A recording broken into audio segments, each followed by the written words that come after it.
So somebody asked some questions about recall in Dog Training 101, and I figured I would take this walk with Blue and try to share what I know about teaching a good recall. So first off, apologize for the camera work. Trying to do 3 hands worth of stuff with 2 hands. But so I guess the first thing to consider is why does your dog do anything? And pretty much your dog does things because whatever they are, your dog finds them rewarding. So it's your dog that gets to determine what's rewarding. If you think about it, things can change. For example, for me, in August, you could offer me chocolate malt, and I would be absolutely psyched. I would probably mow your lawn for chocolate malt. Today, chocolate malt doesn't sound like such a good thing. Hot cocoa does. And this way, let's go. So, your dog does things because they think that whatever it is rewarding. And right now, swipe.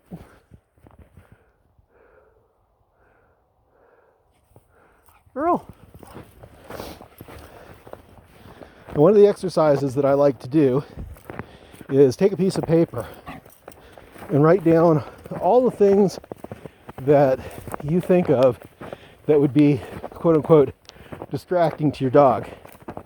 Okay, those are things that your dog finds rewarding for not doing what you're asking them to do. So when you are going to ask your dog to do something, if you could eliminate those as a possibility, you're going to be much further ahead. So, I guess the first thing is let's talk about equipment, because everybody likes equipment. So Blue.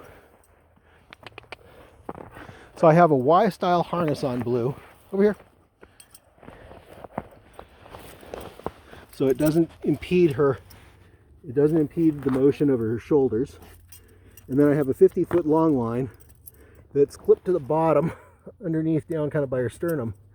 She's able to run with that on, and it doesn't really affect her gait at all.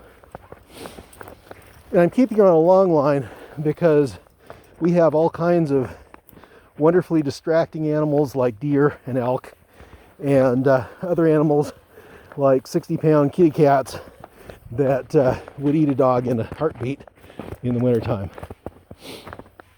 So, let's see, where am I? So we talked about the motivation the dog has.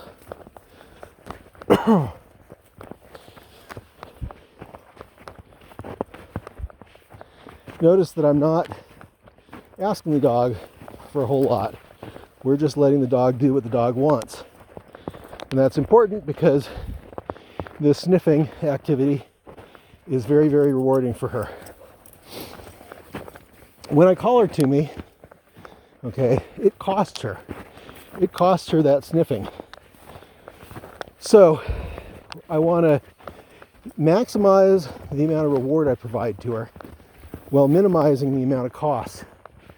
So when I'm going to practice a recall, I'm going to catch her when she breaks her attention from a distraction and she hasn't yet established focus on another distraction.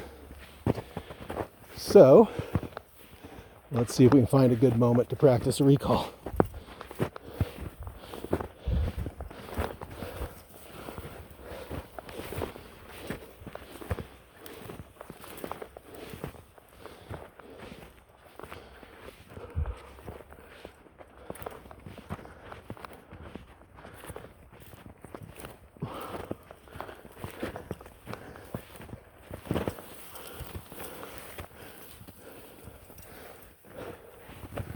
Okay, when she looks up at me, I'm going to give her a call. Blue! Good girl!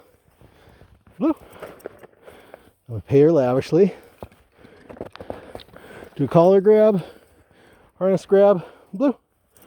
Okay, let's go. And release her.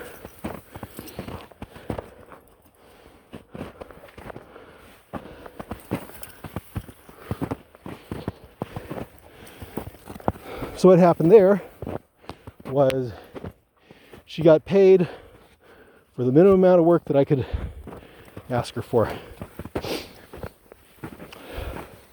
So what I like to do is what I call a NASCAR recall. If you come to me, let me touch your harness, let me touch your collar, I'm going to try to put food in your mouth and then send you on your way in less than 8 seconds.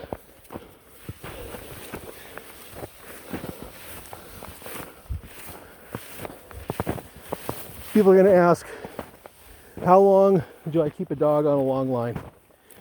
So, one of the things I don't want is for the dog to get an idea of just how enjoyable it is to chase squirrels and deer and all sorts of wonderful things. I want him to get an idea for just how I want him to hike with me, which is essentially within 50 feet and kind of like loose leash walking. So essentially, I treat this just like loose leash walking with a 50-foot leash. Anyway, let's see. I have no script here. I think I've covered everything. If I've missed something, feel free to ask a question in the comments or in the thread. Thanks a lot, guys. Hope you have a great day.